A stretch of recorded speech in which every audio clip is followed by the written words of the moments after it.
My dear students, welcome back to English class.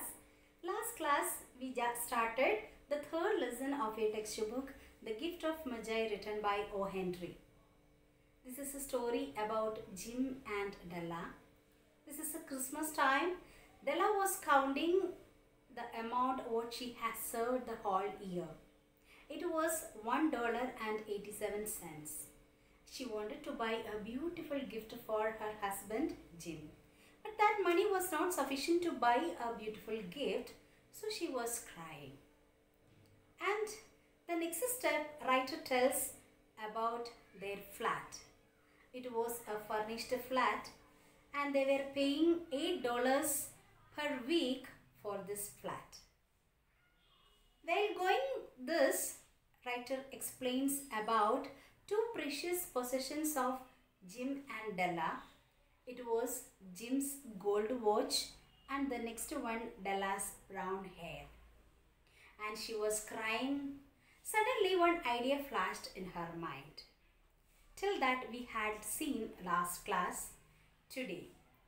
Now Della, she has got some idea how to buy a beautiful gift for Jim. Suddenly she changed her dress. She wore one brown jacket, brown hat, and she ran to the street.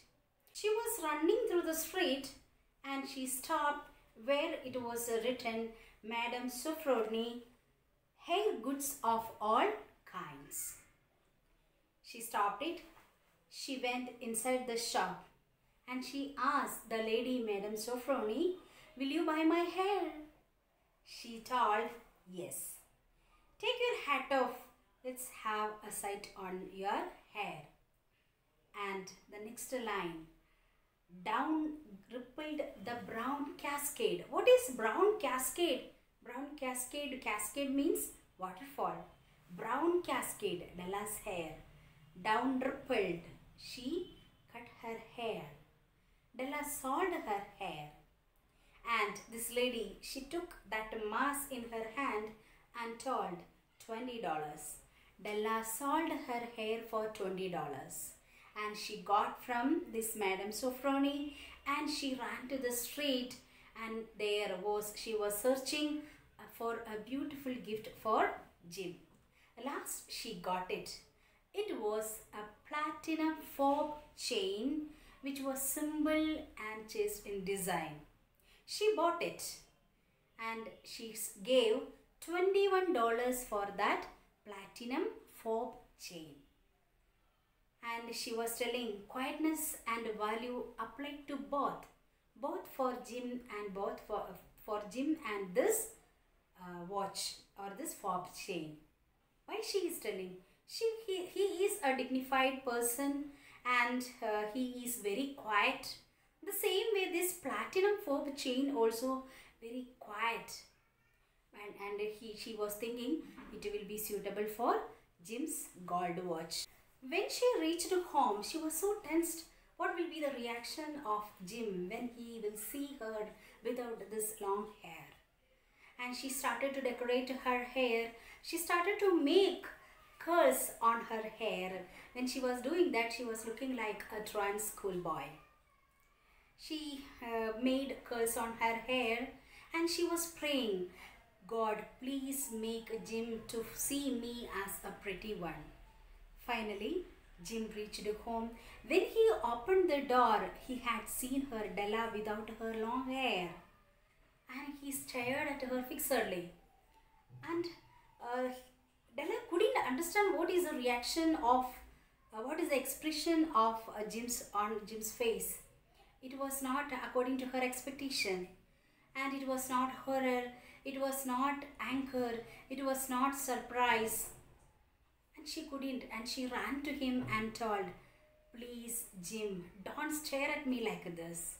I have soiled my hair. Without you, without a Christmas gift for you, how can I celebrate this Christmas? So I soiled it. And she told like that. And today in this class, till this we can read. And this is a reading session. Let me read.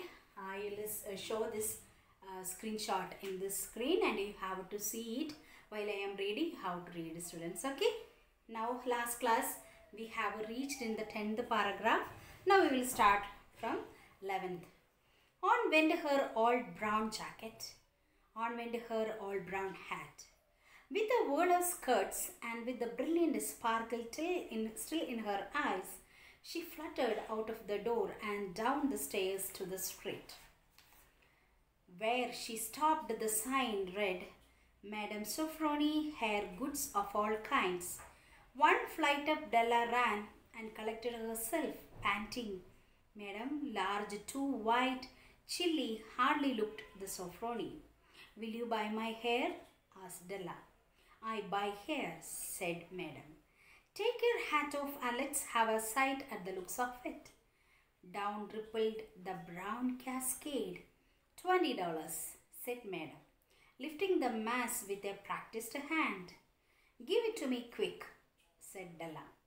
Oh, and the next 2 hours tripped by on rosy wings. Forget the hashed metaphor. She was ransacking the stores for Jim's present. Here ransacking means search. She was searching for a beautiful gift for her husband Jim. She found it at last. It surely had been made for Jim and no one else. There was no other like it in any of the stores, and she had turned all of them inside out. It was a platinum fork chain, simple and just in design, properly proclaiming its value by substance alone and not by meretricious ornamentation. It was not ornamental, okay, it's not a decorated one, it was not, okay, it was very simple, this chain, as all good things should do. It was even worthy of the watch. As soon as she saw it, she knew that it must be Jim's. It was like a him. What was like a him? This platinum fob chain. Quietness and value. The description applied to both. This line is very important. Quietness and value. Description applied to both. Both here means Jim and this platinum fob chain. $21 they took from her for it, and she hurried home with the 87 cents. With that chain on his watch, Jim might be properly anxious about the time in any company. Grand as the watch was, he sometimes looked at it on the sly on account of the old leather strap that he used in place of a chain. When Della reached home, her intoxication gave way a little to prudence and reason. She got out her curling irons and lighted the gas and went to work repairing the ravages made by generosity added to love, which is always a tremendous task, dear friends, a mammoth task. Here, Della is trying to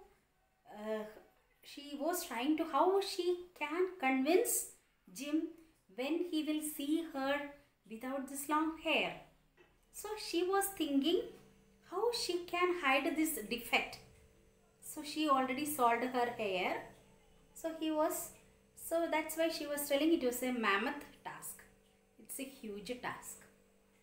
Within 40 minutes, her head was covered with tiny, close-lying curls that made her look wonderfully like a truant schoolboy. She looked at her reflection in the mirror long, carefully and critically. If Jim doesn't kill me, she said to herself, before he takes a second look at me, he will say I look like a Coney Island chorus girl. But what could I do? Oh, what could I do with $1.87? At 7 o'clock, the coffee was made and the frying pan was on the back of the stove hot and ready to cook the chops. Chops means dish with meat. Jim was never late.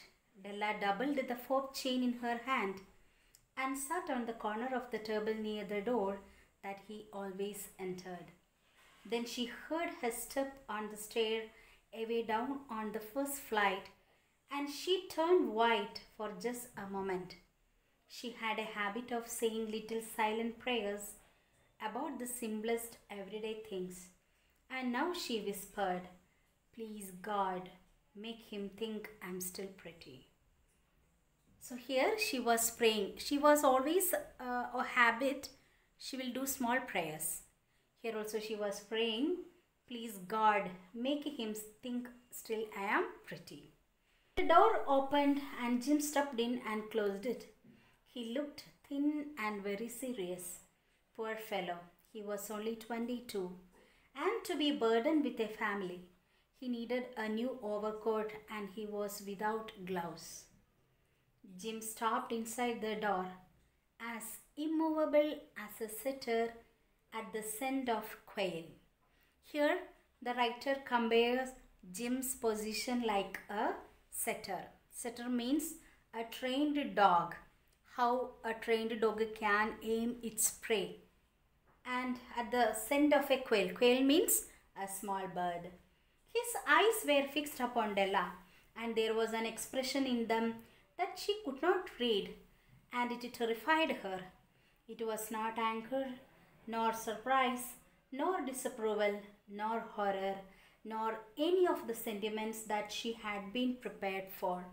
He simply stared at her fixedly with that peculiar expression on his face. Here, Della couldn't understand what is his reaction. It was not anger, it was no surprise, it was not any of the sentiments that she expected on his face. Della wriggled off the table and went for him. She ran to him. "Jim, darling," she cried, "don't look at me that way.